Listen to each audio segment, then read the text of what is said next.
সুপ্রিয় শিক্ষার্থীরা, আসসালামু আলাইকুম। আশা করি তোমরা সবাই ভালো আছো। তো আজকে আমরা আলোচনা করব অনার্স প্রথম বর্ষ ক্যালকুলাস 1 চ্যাপ্টার 15 ক্রমিক লঘুকরণ প্রক্রিয়া ইন্টিগ্রেশন অধ্যায়টার cos to the power nx এর লঘুকরণ সূত্রটা নিয়ে। তো আমরা আমাদের আগে লেকচারটিতে সাইনের লঘুকরণ সূত্র দেখছিলাম, অর্থাৎ integration sin to the power nx dx এর লঘুকরণ সূত্র দেখছিলাম। তো আজকে আমরা cos to the power nx dx এর লঘুকরণ সূত্রটা দেখব। এটা খুব গুরুত্বপূর্ণ, এটা মেজর 12তে আসছে এবং নন মেজরে 6তে আসছে। তো তাহলে আমরা এটা শুরু করি। তো আমরা বলছিলাম যে sin x এর লঘুকরণের ক্ষেত্রে আর cos x এর লঘুকরণের ক্ষেত্রে নিয়ম হলো একটা। ও নিয়মটা কি? সর্বপ্রথম ওইখান থেকে cos x টা আলাদা করতে হবে। আগেরটার ক্ষেত্রে আমরা ঠিক sin x টা আলাদা করছিলাম, তো এখান থেকে এখন আমাদের cos x টা আলাদা করতে হবে। তার জন্য যে জিনিসটা দেওয়া থাকে সেটাকে আমরা in ধরে নেই। ধরতেছি তাহলে লেট in সমান integration cos to the power nx dx।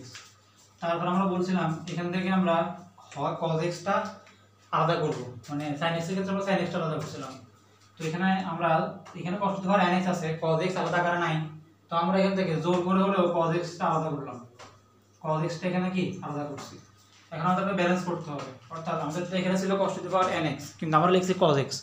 তো ব্যালেন্সের জন্য কি করতে হবে? ব্যালেন্স করার জন্য আমাদেরকে cos to the power n-1 x দিতে হবে। কারণ cos টু দি পাওয়ার যদি n-1 দেই তাহলে সূচকের মতে cos x - 1 এটা কিন্তু 1 আছে প্লাস 1, তাহলে আমি কিন্তু ঘুরে ফিরে আবার cos to the power nx এ পেয়ে যাব। সেজন্য আমি এখানে ব্যালেন্স করার জন্য যে cos x টা আলাদা করছি, তারপরে cos to the power n-1 x টাকে এখানে লিখছি, তাহলে জিনিসটা ব্যালেন্স হয়ে গেছে। তাহলে এখন এখানে দুইটা ফাংশন চলে আসছে, এটা cos to the power n-1 x আর একটা হলো কত cos x। তো এখন আমরা এখানে ইন্টিগ্রেশন u b সূত্র করব। ইন্টিগ্রেশন u b dx সূত্রটা কি? u integration of v dx minus integration of d dx of u integration of v dx whole dx। এটা হলো ইন্টিগ্রেশন u b এর ইন্টিগ্রেশন। এখন আমরা এটা অ্যাপ্লাই করব, সেজন্য আমরা cos to the power n - যে একটু সুন্দর করে লিখি, এটা একটু ছোট হয়ে গেছে। তাহলে এখন আমরা এখানে এই cos to the power n-1 x এটাকে u ধরবো, আর cos x এটাকে v ধরবো। v ধরে এখানে u b সূত্র অ্যাপ্লাই করব। তো করতেছি তাহলে সূত্রটা হলো প্রথমে u কে রেখে v কে ইন্টিগ্রেশন, u মানে cos to the power n-1 x এটা রেখে দিব, v কে ইন্টিগ্রেশন, v মানে cos x ইন্টিগ্রেশন করছি, minus side integration second bracket d dx of u মানে d dx of u, u মানে এখানে cos to the power n-1 x, cos to the power n-1 x integration v dx integration v, v মানে cos x integration v dx, তারপর হচ্ছে whole dx। অর্থাৎ এখানে আমরা integration u, v এর সূত্র এখানে অ্যাপ্লাই করতেছি। তাহলে এখান থেকে আমরা পাবো cos to the power n-1 x, cos x integration জানি আমরা sin x, তাহলে cos x ইন্টিগ্রেশন আমরা sin x বলেছি, minus integration d dx of x to the cos to the power n-1 x। তো এটাকে আমরা x two the power n সূত্র apply করব, অর্থাৎ n-1 কে আমরা n চিন্তা করব, cos x কে x চিন্তা করব। তাহলে আমরা জানি অন্তরীকরণে x two the power n সূত্র কি n-1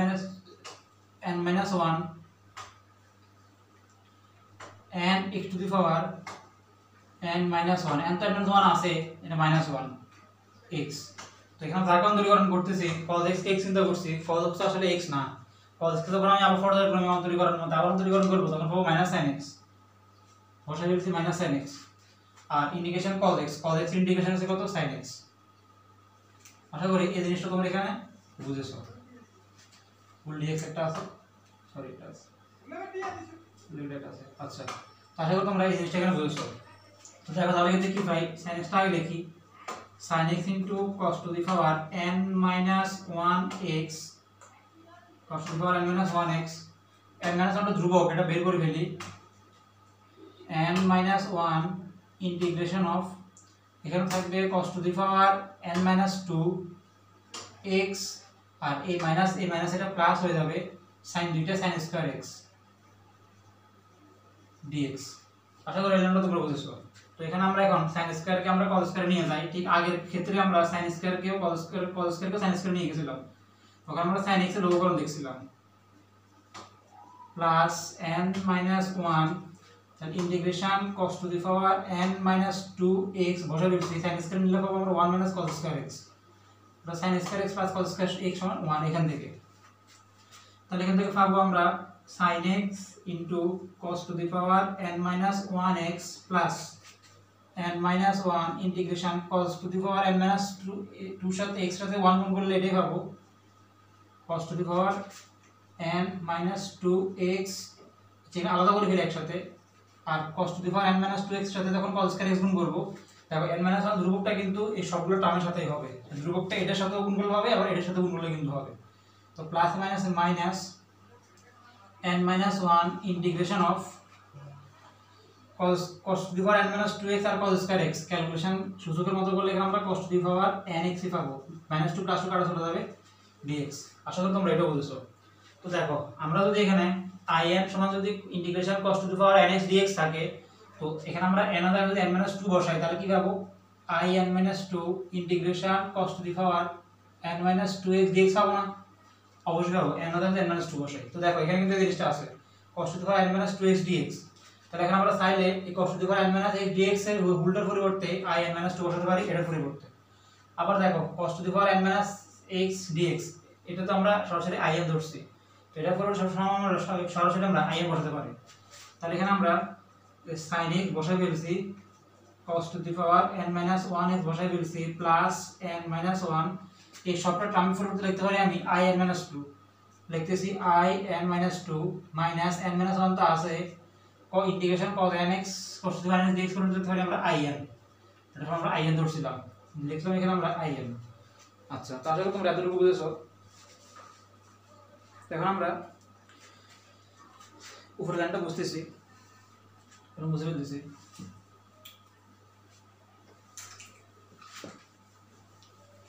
তাহলে আমরা এখান থেকে কি পাইতেছি, তাহলে আমরা এখন এটা in আছে, এটা in করতেছি আর কি আমরা। আচ্ছা, তো আমরা in পদগুলো একসাথে করব, সেজন্য n - 1 * i1 এটা ভাবে নিয়ে আসবো, in এর সাথে একসাথে রাখবো আর কমন নিব। তো in তো একটা ছিল, n - 1 in এটা মাইনাস ছিল, না নিচটা প্লাস হয়ে যাবে, আর ডান দিকে জিনিসটা ছিল sin x * cos to the power n - 1x plus n - 1 i n - 2। আশা করি এই লাইনটা তোমরা এখানে এটা বুঝেছো। তো এখন আমরা এখান থেকে in প্লাস in এর সাথে এটা গুণাকার আছে, তাহলে n in minus in equal to sin x * cos to the power n - 1x plus n - 1 into i n - 2।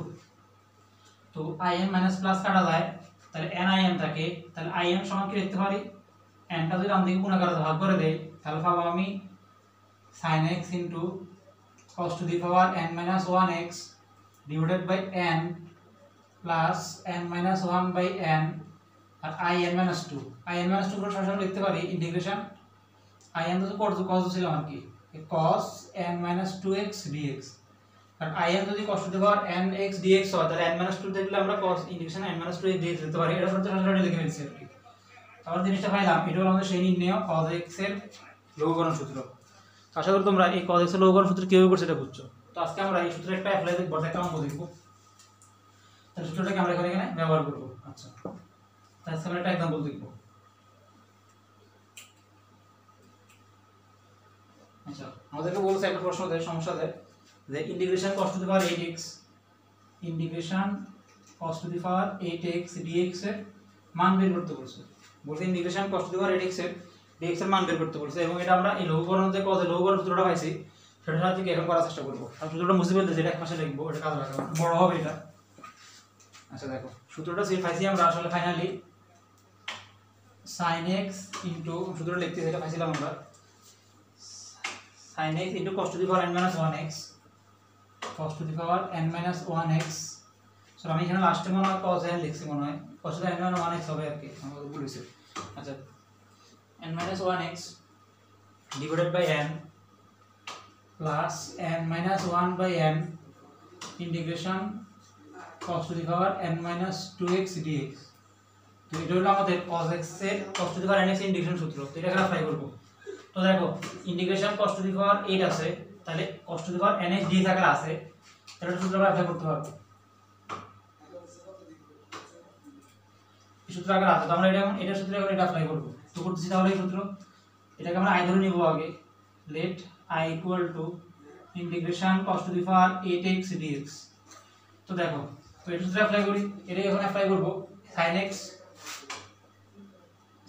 Into cos to the power n - 1x। cos মানে এখানে কত 8, তাহলে এখানে পাবো আমরা cos to the power n - 1, তাহলে 8 - 1, তাহলে সরাসরি cos to the power 7x divided by n, n তো আসলে এখানে 8 plus n - 1 by n, n মানে কত 8, 8 - 1 মানে 7 ডিভাইডেড বাই কত n মানে কত 8, integration of cos to the power n - 2।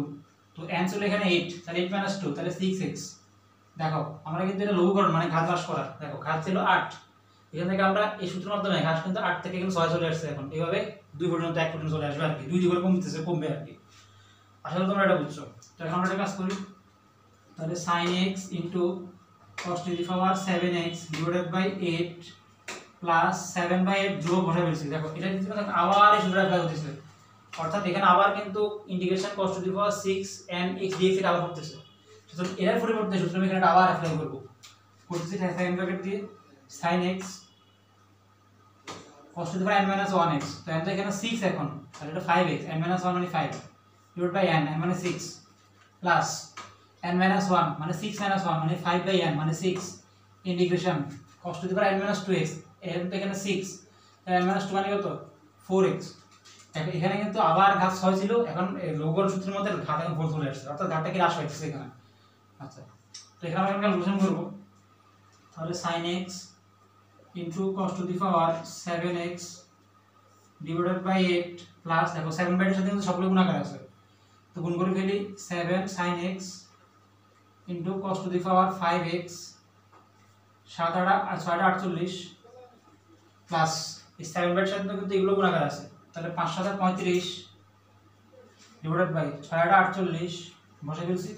এখন দেখো আর বাকি থাকে integration cos to the power 4x dx, এখানে কিন্তু আবার সূত্রটা অ্যাপ্লাই হইতেছে, অর্থাৎ আবার cos to the power nx dx করতেছে। তো এখানে এতটুকু ক্ষেত্রে আমি সূত্র এখানে আবার করব, তাহলে বসে যে sin x cos to the power n - 1x, তাহলে আমি এখানে 4, তাহলে 3x divided by n, n মানে কত 4 প্লাস n - 1x মানে 4 - 1 মানে 3 divided by n integration cos to the power n - 2।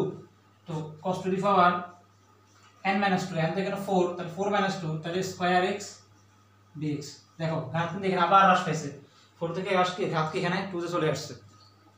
আচ্ছা, তো এখন দেখো কি পাই আমরা, sin x cos to the power 7x divided by 8 plus 7 sin x cos to the power 5x divided by 48 plus 35/48। দেখো এই 35/48 এর সাথে সবগুলো গুণাকারে আছে, আচ্ছা একসাথে গুণ করে ফেলতেছি, তাহলে কি পাবো দেখো, কারণ ধ্রুবকটা তো এই সবটা গুণাকারে আছে, তাহলে আমি গুণ করে পাবো 35 sin x cos cube x divided by 48 4 মানে 192 প্লাস 35/48 এর সাথে এটা গুণাকার আছে, তো 35 × 3 মানে 105, 48 × 4 192, আর integration cos square x dx থেকে আবার কিন্তু সূত্রটা ফুটতেছে, অর্থাৎ এখানে আবার কিন্তু এই cos to the power nx dx করতেছে, আবার সুতরাং এটাকে তো সূত্র আবার অ্যাপ্লাই করব। দেখো এটা আবার করতেছি sin x cos to the power n - 1x, তো আছে এখানে পাওয়ার 2 2 - 1 মানে আসলে একই cos x divided by n, n মানে কত এখানে 2 প্লাস n - 1 2 - 1 বাই মানে কত 1 ডিভাইডেড বাই n মানে কত 2 integration cos to the power n - 2x, n মানে কত এখানে 2, তো 2 - 2 মানে কত শুধু 1 মানে আসলে dx। আসলে তোমরা এই লাইনটাও বুঝেছো, তাহলে এখান থেকে পাই আমরা sin x cos to the power 7x divided by 8 plus 7 sin x cos to the power 5x divided by 48 plus 35 sin x into cos cube x divided by 192 plus দেখো এই 105 বাই 192 এর সাথে সবগুলো গুণ করে আছে, তাহলে গুণ করলে পাবো 105 sin x into cos x divided by 192 into 2 মানে 384 প্লাস 105 বাই এগুলোর সাথে এটা গুণ করে আছে, তো 105 এর সাথে গুণ করলে 105 ই পাবো, 192 এর সাথে গুণ করলে 384 পাবো। ইন্টিগ্রেশন dx এর ইন্টিগ্রেশন শুধুমাত্র কত x ইন্টিগ্রেশন করা শেষ, একটা ধ্রুবক কত c। আশা করি এটা তোমরা বুঝছো। এরকম কাটাকাটি করতে পারবো। তাহলে sin x into cos to the power 7x divided by 8 plus 7 sin x into cos to the power 5x divided by 8 plus 35 sin x into cos cube x divided by 192। দেখো এটাকে আমি ধরো 3 দিয়ে ভাগ করে দিতেছি, 3 দিয়ে ভাগ করলে পাবো এখানে 35 sin x into cos x, 3 দিয়ে 340 ভাগ করলে পাবো কত? এখানে আমরা 3 দিয়ে যখন আমরা 340 ভাগ করবো তখন পাবো এখান থেকে আমরা 128 128, 3 দিয়ে 128 ভাগ করলে 128, 3 দিয়ে 105 ভাগ করলে পাবো কত? 35 প্লাস এখানে একরকম ভাবে 35 3 দিয়ে ভাগ করতেছি ডিভাইডেড বাই 128 ভাষা একটা x প্লাস কত? c ধ্রুবক। এটা আমাদের সেই নির্ণয় cos to the power 8x dx এর কি एग्जांपलটা মানটা। আশা করি তোমরা এই লঘুকরণ সূত্রের মাধ্যমে কিভাবে আমরা cos to the power 8x এর ইন্টিগ্রেশন করছি মান বের করতে বুঝছো। আমি এখন দেখো যে মানটা বের করছি, আগে যে sin x এর লঘুকরণটা দেখাইছিলাম এই sin x dx এর ক্ষেত্রে যে সূত্রটা লিখছিলাম একইভাবে তোমরা এই সূত্রের মাধ্যমে কি sin x এর অঙ্কটা কি করতে পারবা। তবে আমরা যদি এটা একটু বড় সেই বড় নিয়মটা, যখন আমরা cos এর ঘাত বা sin এর ঘাত যখন আমরা জোড় দেখব, মানে হয় sin to the power 6 sin to the power 8 sin to the power 10 এরকম, বা cos এর ঘাত যদি জোড় মানে জোড় দেখব 4 6 8 10 এরকম ঘাতগুলো যদি থাকে তখন আমরা লঘুকরণ সূত্রের মাধ্যমে জিনিসটা করব। আর যদি দেখি আমরা cos এর ঘাত বা sin এর ঘাত এগুলো বিজোড় আকারে আসে তখন তাহলে আমরা এভাবে করতে পারবো, ঠিক আছে। এটা ছাড়াও আমরা ওই অঙ্কগুলো বিজোড় ঘাতেরগুলো আমরা প্রতিস্থাপন পদ্ধতির মাধ্যমে খুব সহজে করতে পারি। প্রতিস্থাপন পদ্ধতি যখন করতে পারবো বিজোড় পাওয়ারগুলো তখন সহজে কিন্তু আর নিয়ম ফেলা করা লাগে না। তাহলে sin cos জোড় ঘাতগুলো আমরা সূত্রের মাধ্যমে করব, আর sin cos এর বিজোড় ঘাতগুলো কিন্তু আমরা প্রতিস্থাপন পদ্ধতির মাধ্যমে কি করতে পারি। তোমরা বইতে দেখবা যে বইতে যে sin to the power sin এর একটা বিজোড় পাওয়ারের জন্য মানে বিজোড় পাওয়ারের ক্ষেত্রে একটা एग्जांपलेর ভিতরে তোমার ওই প্রতিস্থাপন পদ্ধতির মাধ্যমে করছে আর কি। তো আশা করি তোমরা আজকে cos x এর লঘুকরণ সূত্রটা বুঝছো এবং cos x এর একটা एग्जांपल কি এখানে বুঝছো। তো আমাদের পরের লেকচার থেকে এখানে আরেকটা আসার মতো প্রশ্ন আছে লঘুকরণের ক্ষেত্রে tan x এর লঘুকরণ। আমরা আমাদের পরের লেকচার থেকে tan x এর লঘুকরণটা দেখব এবং এটাতে যদি एग्जांपल কি আলোচনা করার চেষ্টা করব। তো আজকে পর্যন্ত ভালো থাকো, আসসালামু আলাইকুম।